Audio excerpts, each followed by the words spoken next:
Bonjour à tous, bienvenue dans ce nouveau journal, à la une de ce jeudi 13 juillet. Il s'est lancé un défi de taille, le chef Maxime Ardin a repris il y a un an l'auberge du Pont de l'Abîme à Gruffy. Luc Aruche l'a rencontré dans un cadre à couper le souffle.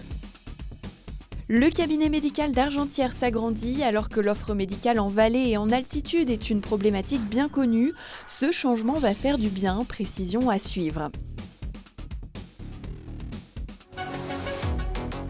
Alors que le Grand Annecy avait voté en février dernier une nouvelle réglementation sur les locations de meublés touristiques, le tribunal administratif de Grenoble vient de suspendre le texte qu'il juge trop sévère. Ce règlement prévoyait notamment un quota de 3 543 résidences secondaires dédiées à la location de meublés depuis le 1er juin 2023. Depuis la mise en place de cette mesure, près de 108 recours avaient été déposés par les professionnels des meublés de tourisme. Ils remportent là une première victoire. Sébastien Germain a recueilli la réaction de la présidente du Grand Annecy. La première réaction, c'est les conclusions qu'on en tire. C'est-à-dire que c'est un règlement qui est mis en suspens dans un premier temps.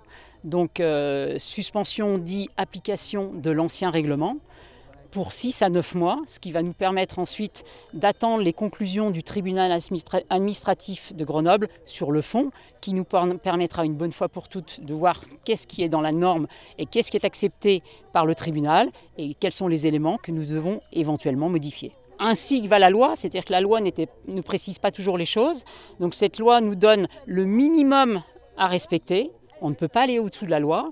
Ensuite, nous, on est allé un peu au-dessus de la loi et c'est là où le tribunal doit départager les opérateurs, la collectivité des syndicats de meublés de tourisme et des conciergeries pour savoir qui des uns ou des autres ont raison dans l'application de ce texte qui est effectivement un peu au-dessus de la loi. La ville d'Annecy qui a voulu effectivement qu'on rajoute certains éléments plus forts et plus restrictifs et c'est sur ce schéma-là que les meublés et les professionnels ont déposé plainte. Maintenant, on verra, et je l'ai toujours dit, c'est le tribunal administratif de Grenoble qui tranchera, et moi, en tant que présidente, j'appliquerai la décision du tribunal.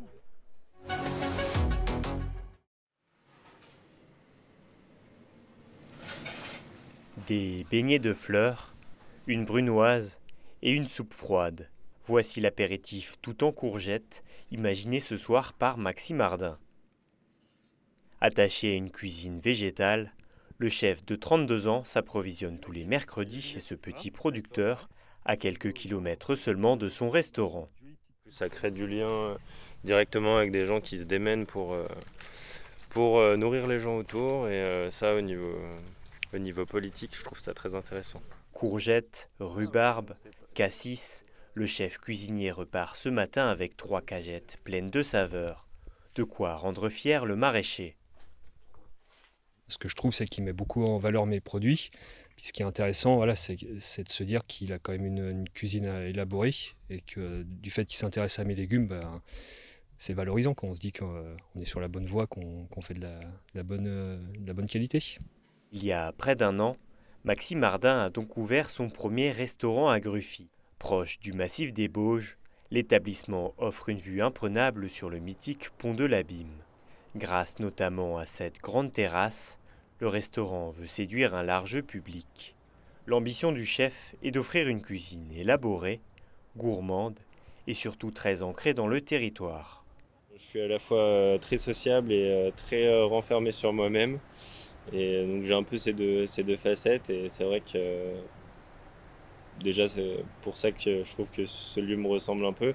À côté de ça, j'aime beaucoup la nature et en plus de ça, en fait, mes racines sont vraiment à cet endroit, quoi. Donc voilà. Et puis en plus de ça, j'ai vraiment l'envie de faire une cuisine très locale et très naturelle et donc le cadre il convient parfaitement, quoi. Ici, pas de carte.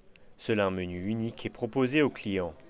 Comptez 24 € le midi et 45 € le soir pour goûter à une cuisine à la fois gastronomique et accessible. Allez, restons dans le domaine de la gastronomie. L'été, c'est bien sûr la saison du barbecue et Chamonix accueille un événement de taille dans le domaine, le championnat de France de barbecue.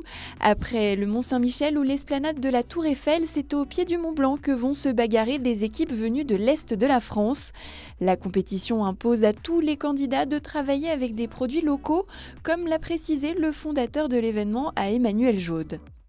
On aura une vingtaine d'équipes, donc c'est d'équipes de 3 à 5 personnes. Donc on va approcher les 80-90 candidats qui vont cuisiner ensemble. Et donc on a imaginé pour 3 épreuves, donc la truite. C'est une première pour nous, donc avec de la truite de Morzine, et c'est chouette. Le cochon. Parce que c'est une zone d'élevage aussi de cochons. Donc ceux-là, ils viendront de Megève, de l'abattoir de Megève. Et puis, on a imaginé une catégorie complètement freelance qu'on a appelée produits locaux. Donc là où les candidats viennent avec leurs produits, ils doivent juste évidemment nous montrer la provenance. Et puis, on les laisse libres d'agir et de faire la meilleure recette possible au barbecue. On garde toujours quelques places pour les équipes de dernière minute parce qu'en général, quand on s'installe, ça suscite la curiosité. Donc, il y a des gens qui n'avaient pas forcément pensé devenir un jour champion de France de barbecue et que ça motive. Et c'est ce qui fait aussi le charme de cette épreuve, c'est que c'est une vraie compétition, mais elle est ouverte à tous, elle est complètement open. Et puis, dans son jardin, chacun est un peu le roi du barbecue. Donc là, il n'y a qu'à le prouver aux autres et on a souvent de bonnes surprises.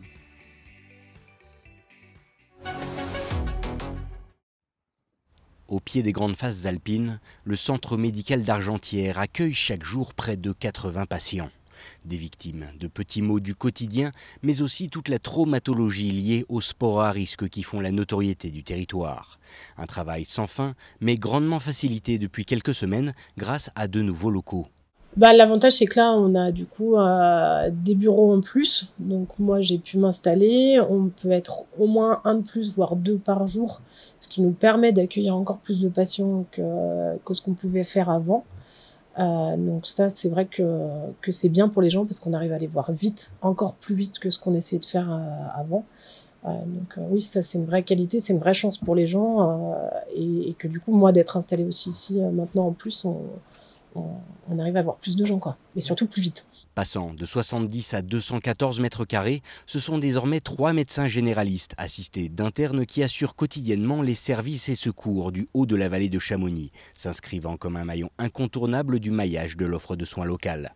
C'est le dernier morceau en fait, du puzzle qui vient s'imbriquer dans la réhabilitation de ce site de l'ex-plateforme SNCF d'Argentières.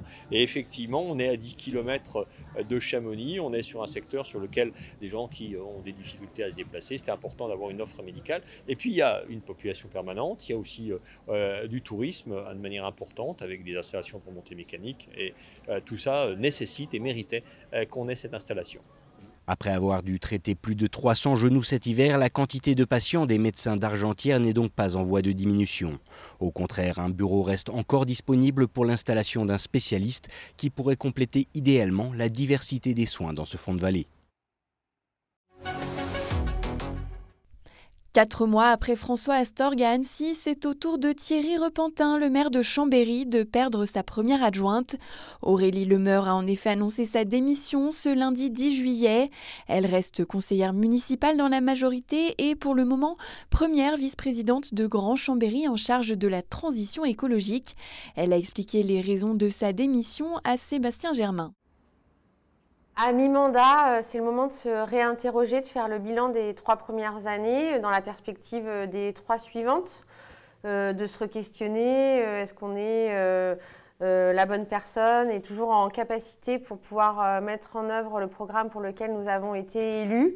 Et parce que ça a été très exigeant d'être première adjointe dans un binôme à la tête de l'exécutif de la ville, parce que le contexte de ce mandat est quand même assez compliqué, parce que effectivement j'ai pu avoir des attentes et des souhaits et me confronter à la réalité de l'exercice de cette fonction. Et donc, pour redonner un nouveau souffle, de nouvelles énergies à mi-mandat, c'est la décision que je prends. Ça a été un apprentissage, une expérimentation, une découverte, avec effectivement ses avantages et ses inconvénients. Et parce que aussi je suis impliquée depuis la fondation du mouvement citoyen en 2017, donc pour moi ça fait déjà 6 ans. Et parce que je suis une citoyenne qui n'a pas l'intention de faire carrière en politique, il est temps de passer le relais. C'est la fin de ce journal, merci de votre fidélité. Ce vendredi 14 juillet, il n'y aura exceptionnellement pas de JT. Je vous donne rendez-vous lundi pour un nouveau point complet sur l'actualité. D'ici là, restez avec nous pour la suite de vos programmes et passez un excellent week-end.